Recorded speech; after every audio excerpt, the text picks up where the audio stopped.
30তম ঢাকা আন্তর্জাতিক বাণিজ্য মেলায় বাচ্চাদের নিয়ে আজকে একটু ঘুরতে আসছিলাম। Huge crowd. বাচ্চাদের ছুটির দিনে একটু বেড়ায় আসলাম, অনেকদিন বের হওয়া হয় না। টিকিট কাউন্টার অবস্থা দেখেন, কি পরিমাণ মানুষ, কি পরিমাণ ভিড়, পা ফেলার জায়গা নেই। ইব্রাহিম তো অনেক খুশি, ফাতেমার একটু মন খারাপ, কিন্তু ইব্রাহিম অনেক খুশি।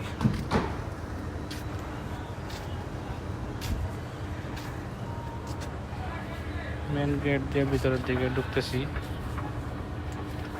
মেন গেট অবস্থা দেখেন। একটা জিনিস ভালো লাগছে, ডিজিটাল টিকিট সিস্টেম করছে। গেটে বেশি ভিড় হয় না, স্ক্যানারের মাধ্যমে টিকিট চেক করে খুব দ্রুতই ভিতরে ঢুকে যায়। যেরকম ক্রাউড ওরকম হ্যাসেল নাই, ব্যবস্থাপনা অনেক সুন্দর হয়েছে। পানির ফোয়ারাগুলো অনেক সুন্দর, বাচ্চারা অনেক খুশি হয়েছে ঘুরতে গিয়ে। এত মানুষের বিচরণ, কত শত স্টল,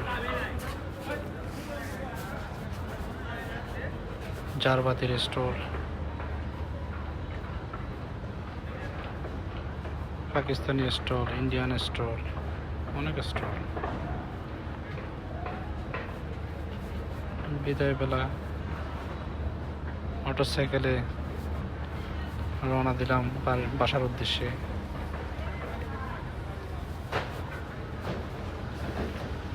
এখন আছি 300 ফিটে। 300 ফিট হয়ে বাসার উদ্দেশ্যে রওনা দিয়েছি।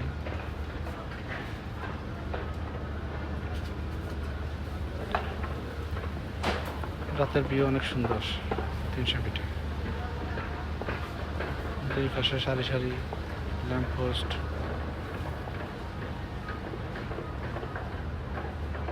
অনেক লোকের বিচরণ,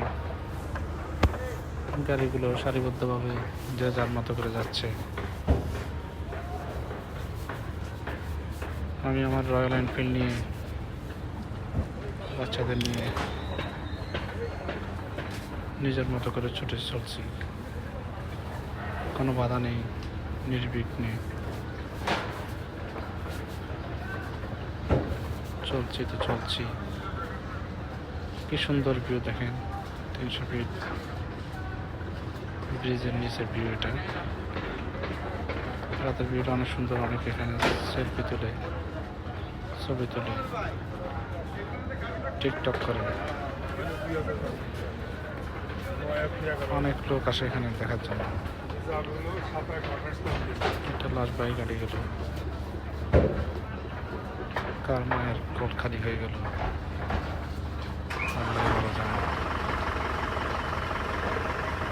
300 ফিটের ফুটওভার ব্রিজগুলো অনেক সুন্দর। লোকজনের চলাচল তো বেশি না।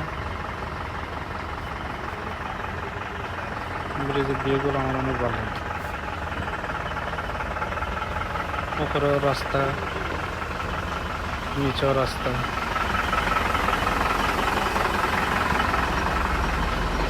300 ফিটে গেলে মনে হয় ইউরোপের কোনো কান্ট্রিতে আছি।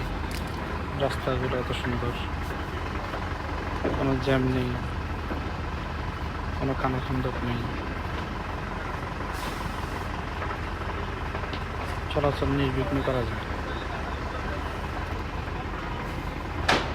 সবচেয়ে বেশি সুন্দর লাগে ল্যাম্পপোস্টের বাতিগুলি।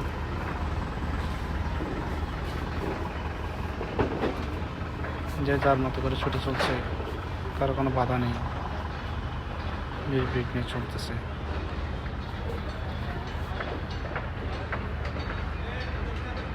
ঈশ্বর রোডের মোড়ে এসে একটু জ্যাম পেয়েছি, জ্যাম ওভারকাম করে এখন কুড়িল ফ্লাইওভার উপর উঠতেছি।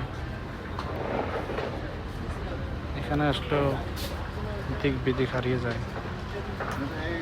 কোনো অপরিচিত ড্রাইভার আসলে চিনতে পারবে না কোন রাস্তায় কোন দিকে যাবে।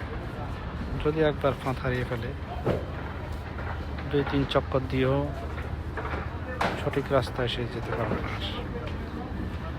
কারণ এটা চক্রাকার ফ্লাইওভার।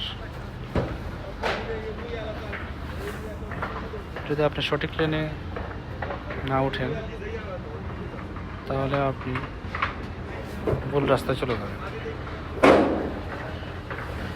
ফ্লাইওভার থেকে নামলাম খিলক্ষেতের বিআরটিএ অফিসের সামনে দিয়ে, সামনে টাকা রেজেন্সি হোটেল খিলক্ষেত স্ট্যান্ডে।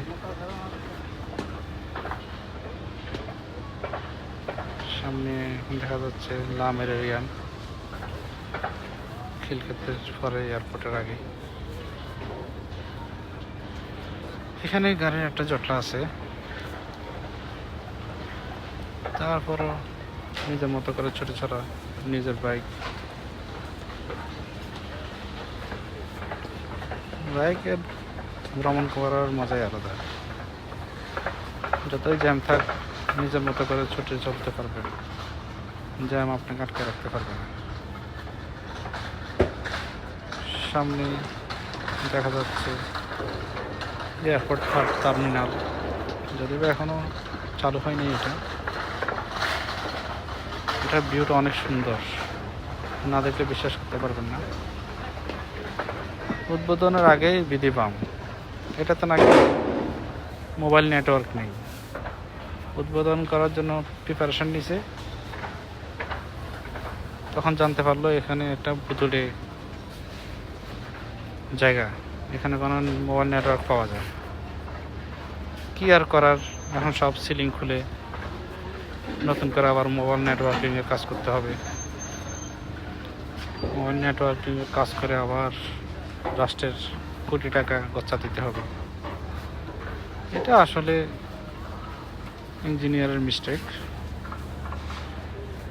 এত বড় আর্কিটেক্ট দিয়ে কাজ করাইছে দেশে বিদেশের,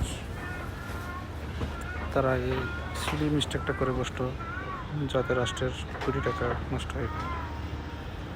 বলতে বলতে এয়ারপোর্ট গোলচত্বর চলে আসলাম। ইউটার্ন নিয়ে আমরা এখন কাওলার উদ্দেশ্যে রওনা দিলাম। এখানে একটা যাত্রা সবসময় থাকে, মানুষ রাস্তা পার হয়ে ওভারব্রিজ ইউজ করে না। এখানে অনেক অনাকাঙ্ক্ষিত দুর্ঘটনা ঘটে রাস্তা পারাপারের জন্য। আমরা এখন কাওলা রেলগেটের উদ্দেশ্যে এগিয়ে যাচ্ছি। সামনে কাওলা রেলগেট, বাসার কাছাকাছি চলে আসছি। কাওলা রেলগেট পার দিয়ে আমাদের বাসা। আজকের ভিডিওটা আপনাদের উদ্দেশ্যে করলাম, কেমন হয়েছে জানাবেন। মোটর সাইকেলে ভ্রমণ করে যতটুকু পারছি আপনাদের উদ্দেশ্যে একটা ভিডিও করলাম। ভিডিওটা কেমন হয়েছে বলবেন, কারণ কষ্ট করে বানিয়েছে আপনাদের উদ্দেশ্যে। আর একটা কথা বলে রাখি,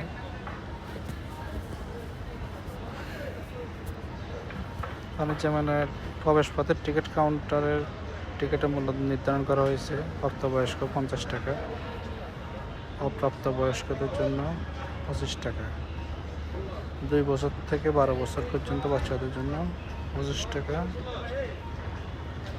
এন্ট্রি ফি নির্ধারণ করা।